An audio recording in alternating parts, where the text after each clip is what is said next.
Alright, how's it going, guys? Jeff here. Today it's Wednesday, and before we actually begin talking about the news for today, let's have a little bit of review for what actually happened yesterday.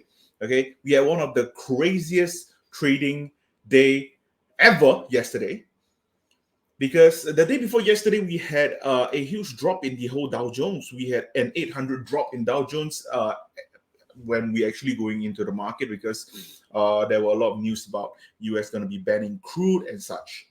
So with so much negativity going into the next day, which was yesterday, the market continued its sell down for Dow Jones to be down about like 600 points. And when Biden showed up to talk about how US is going to be banning Russian crude, he actually gave good statements about why it's better for US to actually ban Russian crude. And there wasn't he did not talk anything about Iran. He did not talk about how they would need to get more oil from Canada, Mexico, Saudi Arabia, and such. But the thing is that because he was only talking about how Russian crude does not really even take up to 3% of the entire US usage. And in terms of oil usage in general, it's about 7.9% and such. So the things that when he actually break down the oil percentage for the US citizen to really be taken interest of, basically everyone just rallied the market. You would see the Dow Jones, the S&P, and the Nasdaq went all the way up, rebounding, having an additional positive at about 600 points for Dow Jones. That is 1,200 points jump basically in the Dow Jones. And you thought that this is basically just a normal recovery day, but no, it's not, because right after that, what was crazy? Let me just check. For Dow Jones, right after that, what happened was was that immediately after that, about like you give it a good hour or so, it started to just drop back down, and then we ended the entire day when Dow Jones is down at a negative 184 points for the day. And it kind of just brings me to think about it. It's like, how crazy can the market be right now? That I do not know what kind of a certainty does the market wants for it to have a certain direction in mind. Right now, the pre-market, I'm not complaining. Right now in the pre-market, I'm happy. I'm happy with the current pre-market because, of course, I do have a good amount of long positions. Basically, I'm fully long. I do have a few short positions, which I will also let you guys know in this video as well, but later on about that. But yeah, because of this all the longs that I do have, I'm not complaining about a good market. But at the end of the day, you know what they always say when we're in a starting of a bear market, when they say, when in doubt, zoom out. But it's the opposite right now, because we have been in the correction for the bear market for quite some time. So just because we have 10% increment intraday, it's the same thing. When in doubt, zoom out. When you zoom out, you're going to realize that it is barely anything. We are down 80% for tech stocks. Robinhood, Palantir, Snapchat, these three are my babies, and they have been destroyed like 80%, 70% or so. And even if I do get 8% up intraday, and a day I would have to think about it, and I'll just be like, okay, when in doubt, zoom out. Having 8% increment, but I got destroyed going all the way down. But anyway, that's why the market is so crazy right now. But I'm not going to hold you guys hostage for this for too long. We're going to jump straight into the Russia-Ukraine updates. I'm going to be skipping some of the things because, like I said before, I think they're very, very repetitive. There are only some updates that's really, really important for us to talk about. So without further ado, let's cover some news today. All right, so back to the Russia-Ukraine. Xi Jinping reaffirms support for Russia-Ukraine peace talk. Pain to see the flames of war reignited on the European continent play an active role with the international community according to the needs of all parties concerned. Oil prices surged with Biden administration set to ban Russian oil, which is kind of funny, okay? Because that's what they say it to be, but that wasn't really what happened. So, okay, right here about 7:45. Okay, so at this timing here, okay, was the time that Biden was supposed to come out to talk about this whole Russian crude being banned. Okay, Biden actually came out to talk about the whole Russian crude at about like I think it was about 10, basically about 10 a.m. And then at 10 a.m., what happened was by the end of Biden's speech around here ish, I remember, if you look into the company called Occidental Petroleum, basically the company that Warren Buffett was really, really into, he actually even take a 10% stake, 9.8% stake into the company about, I think, last week or so, especially when he realized that, oh no, oil prices are going to go soaring high. Warren Buffett took a 9.8% stakes holding in the company itself. So yesterday when I was going through the entire thing, and I realized something very, very important. US is not that worried about the whole petroleum situation. Okay, as much as, of course, this will be a huge issue in the long run, okay, if we do not find a way to stop this in the long run, US will definitely have, well, I would like to say a wage price spiral kind of thing, but for oil. Okay, I do see that kind of thing happening for oil in the long run if it's not being fixed. However, in the short term, I do see oil prices going down a little bit because people will immediately scramble for the alternate source of energy and such. And if you haven't watched the video about how the invasion is going to be affecting normal civilian like you and I who are not in Russia and Ukraine, click onto my previous video where I uploaded this afternoon talking about this entire situation, how this actually affect normal civilian like you and I. It's a short video, about 9 minutes or so. You do go and watch it and let me know what you think. But anyway, because of this, I actually bought puts in Occidental Petroleum. I bought puts. At the same time, I did not buy a huge amount of put. I put in about $2,000 or so only, just so that I can really gauge it for a little bit. And immediately after, at this point, I bought it around like 11:40 a.m. according to this graph, and it just straight went down.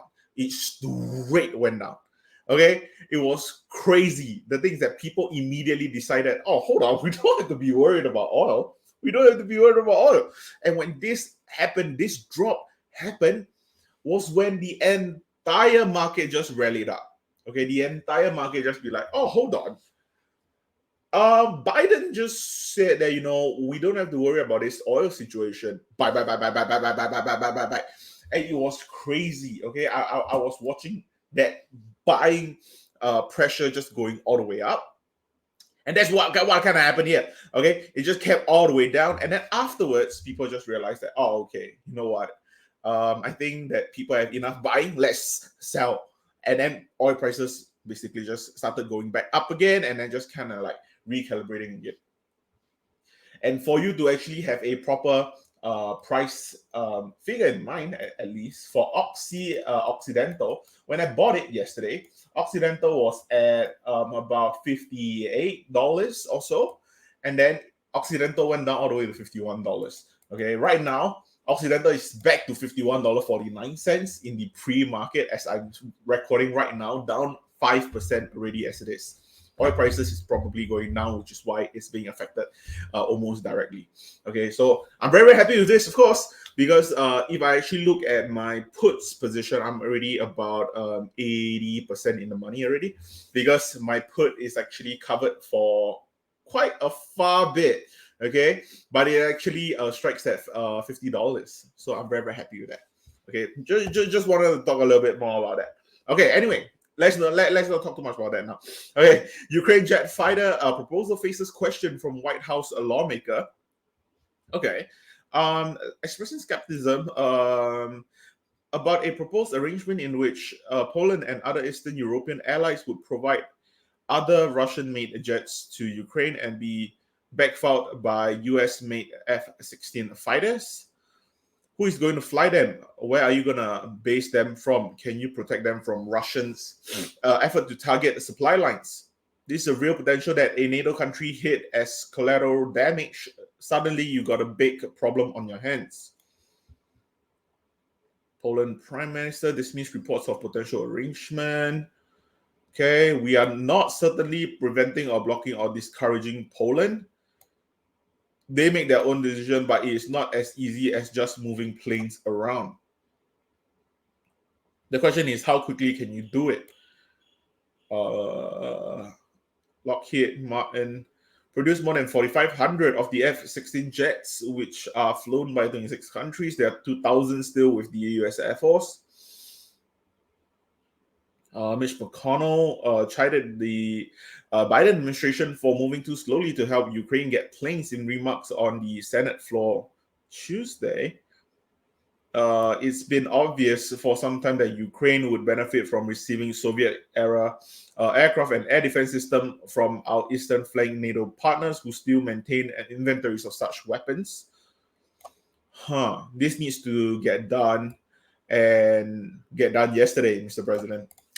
All right, fair enough. Okay, so technically, I will see why Mitch McConnell is kind of like standing on the other side, because first of all, you need to understand that this is all political. Okay, Mitch McConnell is a Republican. Okay, and currently the president is a Democrat. It just makes sense for them to kind of like go at each other throats and such. But I do see where the Democrat is coming from, as much as I am more leaning to the Republican side of mentality and the way they do things. I do think that the Democrats is kind of correct at this point of time, simply because we have a very, very thin line. Okay, we have a very thin line before we actually get into a world war. Because for Poland, for them to actually send out their Soviet era aircrafts to help support Ukraine, that could easily cause a possible NATO affiliated attack on Russia, and that will be so complicated from there on out. So I do see what Democrats are trying to do. They're really trying to prevent that from happening. But for the Republican side of things, they just wants to help the Ukrainian as much as they can. I would assume so. And yeah, I think that's kind of the situation there. Dying for their homeland, Ukraine. Man. Pelosi plans vote on Russia's oil imports ban as White House prepare move. Okay, we already know that.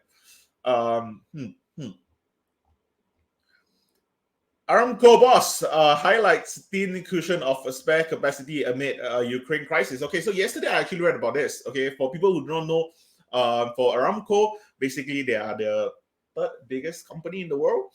Right behind, I think it was right behind Google. I would assume behind Google. But yeah, what he was saying is that the world do not have enough oil capacity to have 7 million barrels of oil a day without having Russia in the supply chain itself. Something along that line, which I think it makes a lot of sense. Okay, the world has effectively spare capacity of 2 million barrels a day. Spare capacity is the amount of untapped production that can be quickly turned on. 2 million barrels is equivalent to 2% of pre-COVID global daily demand. You need a resilient and strong spare capacity to make sure that you can absorb any supply shock. Contrary to the prediction of many, oil and gas demand has surged back as economy recover. So like I said, I read in I think it was a Bloomberg article where he was actually saying that because what happened was the US was thinking that if we are able to actually get rid of Russia being part of one of the suppliers that supply us 7.9%, equivalent to 8% of all the oil usage in the entire country, you wouldn't be able to actually substitute this with any other supplies out there in the world right now, because there is just not enough supply to go around for the amount of demand. Okay, right now, for America, I think they are actually using 7 million barrels of oil a day. And because of that, they are actually we are already taking like the combination of your Canada, Mexico, and Saudi Arabia as the import for the oil, and right now we still need a little bit more, 7.9% more, and that's where the Russia supply chain miscalculation actually come into. So yeah, it's going to be quite important for them. All right, GOP criticizes Biden on gas prices. Like I said, I kind of expect that. Okay, it's very, very political. Okay, the GOP is gonna go for the Democrats' neck at every chance they get. Okay, so I expect our Democratic friends will now try to blame the entire increase in price on our efforts to punish Russia. But don't be fooled. This was more than a year in the making. Announced a ban on imports of Russian oil. The administration deliberation about the ban has ramped up as lawmakers of both parties, including White House Speaker Nancy Pelosi, called for the action on the issue. Could vote as soon as later Tuesday to ban oil and other energy imports from Russia. Who say he expects the legislation to be bipartisan. Who has tried to dam the use of fossil fuel in the US and accelerate a shift to cleaner sources, has been caught between demand that he tame rising inflation and calls to ban Russia oil imports, which is set to push prices at the pump even higher. Okay, so I mean, like I said before, this is the problem with the whole US economy right now. Okay. For the Federal Reserve, they're trying to solve the whole anti-inflation situation, unemployment, okay, and at the same time not cause a huge recession. Okay, it's not their job to stop a recession. Okay, by no means. It's for them to actually care about the rates, care about inflation, and care about unemployment. Well, max employment. Okay, that's their job. Okay, but right now there is so many issues that's being brought up that they have to now think that what would be better. Okay, and with White House basically saying, okay, let's ban Russian crude. Okay, the moment you ban Russian crude, it means that every other oil just became that much more important and that much more expensive and that much more scarce. Okay, and because of this sudden change in the usage of the oil itself, prices of oil is definitely going to be going up. Okay, if prices of oil is going to be going up, inflationary pressure is going to be added onto this whole entire situation. And what's actually written here is basically saying that because for Biden, he's basically been caught between the demand that he wants for to get rising inflation to get tamed, and the calls for banning Russian oil import. Either of these goes two different ways. And right now, he literally just closed up the Russian oil path and just go straight for higher inflation. Okay, so right now he's basically saying that he don't care about inflation. He just wants Russia to feel the pain. And that's why, if you follow me on my Instagram right here at Ong Hauser, I actually talked about this before as well. It was about, I think, maybe if you look at it, like maybe I think 12 hours ago, when I was talking about how prices for the next CPI for the next 4 to 5 months is going to be very, very spicy. Okay. Oil is not going to be coming down anytime soon.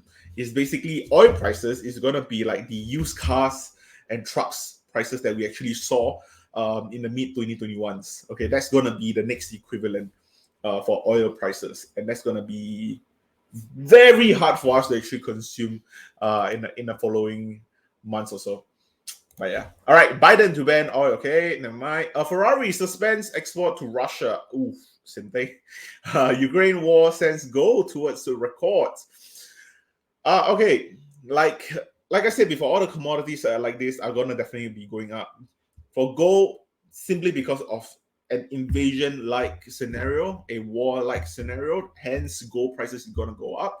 It's not because that gold is often found in Russia or Ukraine, as compared to all those commodities that I listed in my video that I posted earlier this afternoon.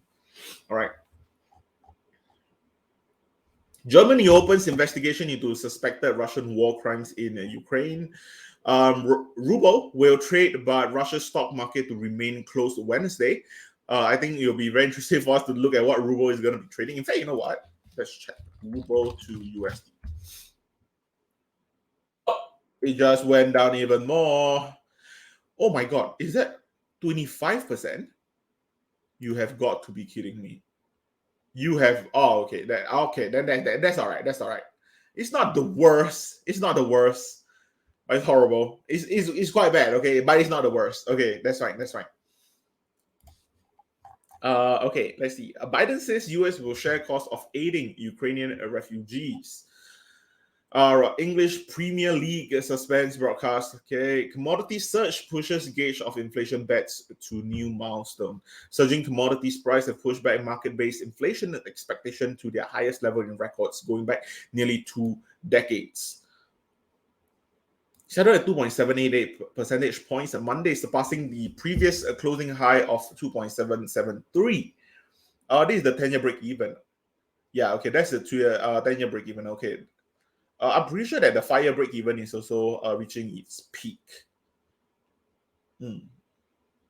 Okay. All right. Mariupol faces a humanitarian crisis. Effects to implement a ceasefire failed for the 4th day in a row in the southeastern Ukrainian city of Mariupol, where residents have gone without power, cell phone coverage, or water supplies for more than a week. Russian forces pounded Mariupol's residential neighborhood Tuesday as the city's defenders refused to surrender. Said in a city of 400,000 have started dying of dehydration. My heart is full of pain and hatred of the fascists who have blockaded our beloved Mariupol. Oh my God! Okay, that means another city, I guess. A downed warplane in Kharkiv. Okay. Shipping traffic near Russian ports drop. Well, clearly, no one's going to go near Russia now. Russia facing military shock coming. NATO members mount a huge operation to resupply Ukrainian fighters. New York Times posts editorial stuff from Russia while BBC resumed coverage there. Chinese nickel giant Singsan faces $8 billion trading loss as Ukraine war upends market. McDonald's will temporarily close a Russian location. Okay, this was actually quite huge. Okay, this was actually quite huge. I'll talk a little bit more about the whole McDonald's closing all the Russian location. They actually did something crazy by closing. I think it was like 800 chains in the entirety of Russia.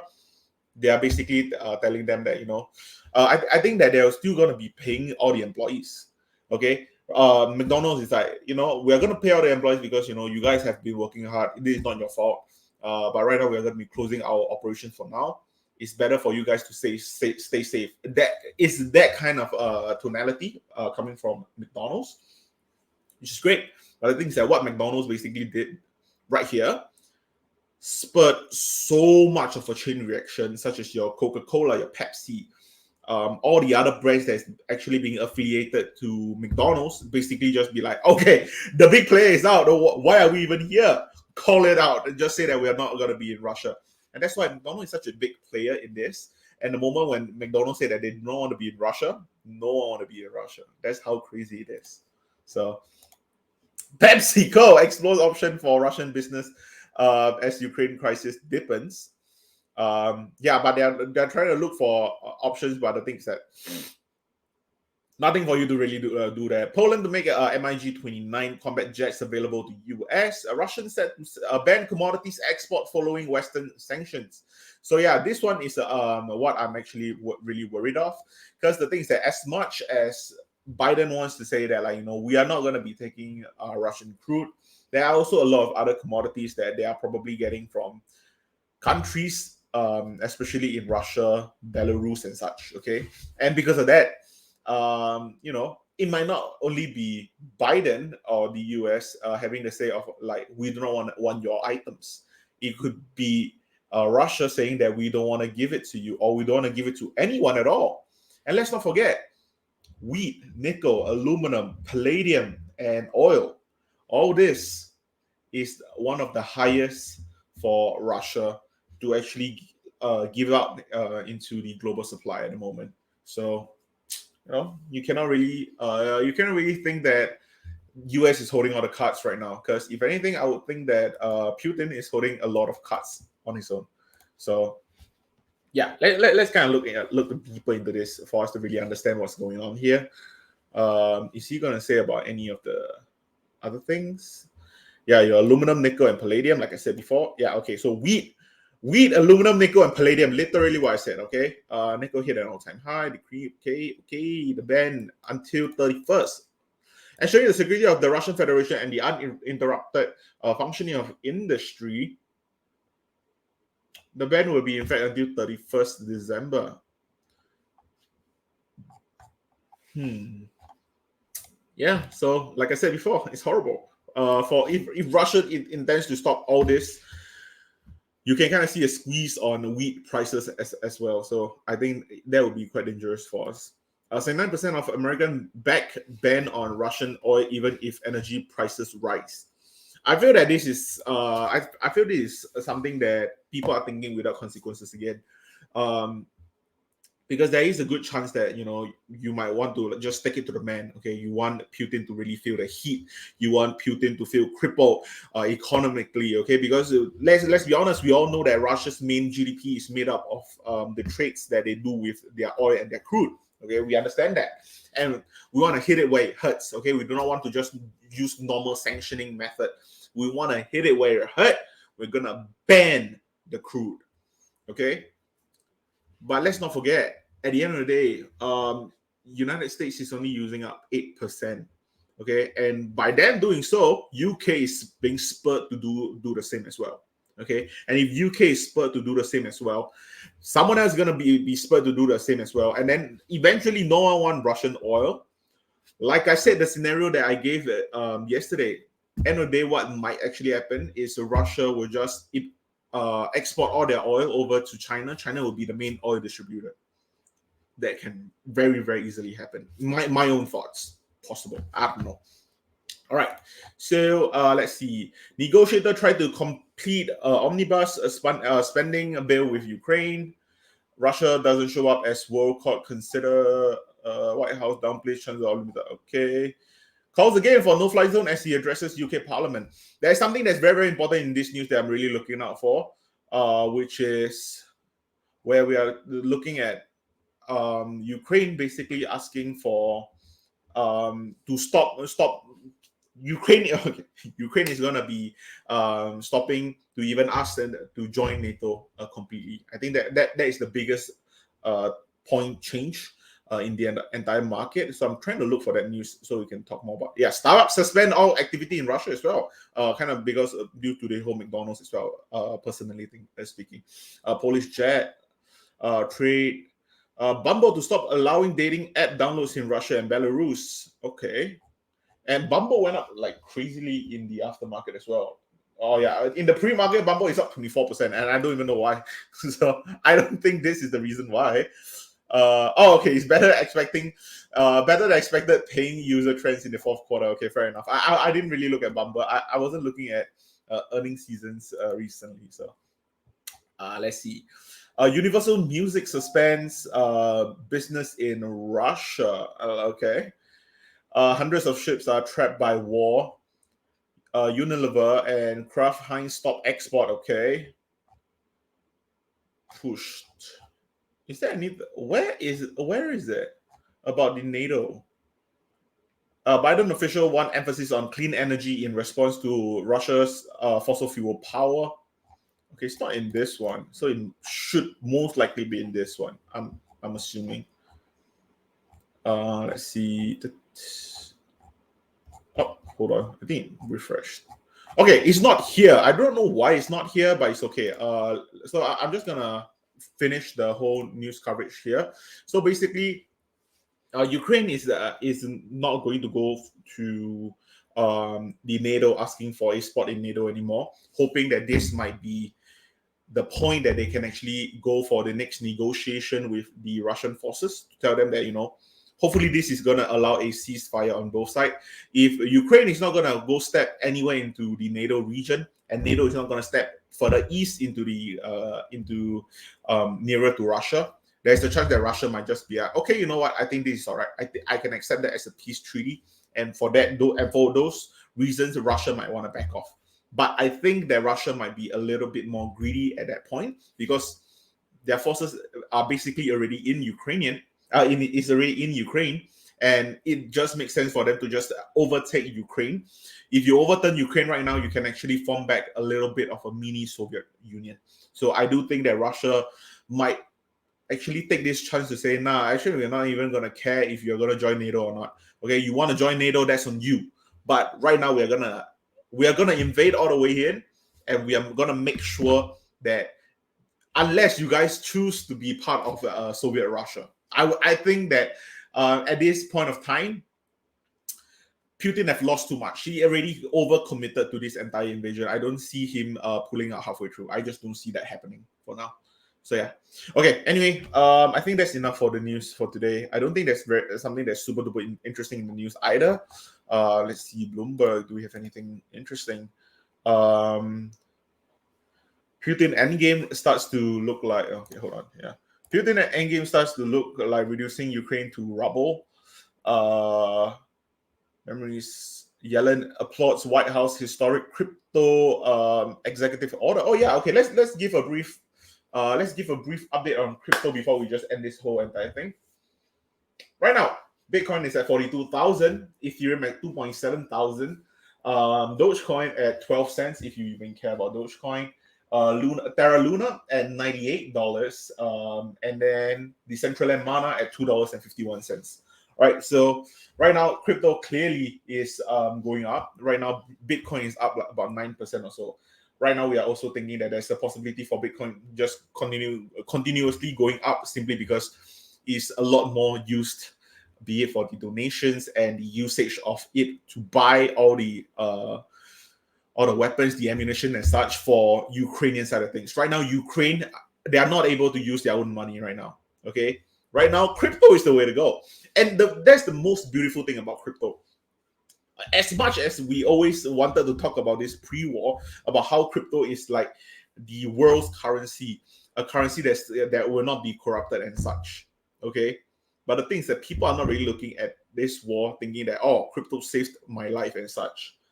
But crypto is really doing a huge part in this war by easing so much economic issues out there, especially for Ukraine as it is.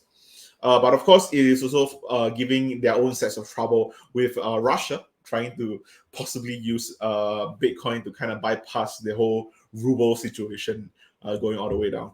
But yeah. Anyway, that's all I have for today. Please go and watch my new video on the how Russia and Ukraine war is affecting us. Okay, I think that was quite a lot of information jam-packed into that 9 minutes. I hope you guys enjoyed that video, and I hope you guys enjoyed this video as well. Okay, I'm gonna go and prepare dinner now, and yeah, thank you guys so much for watching, and I'll see you guys tomorrow.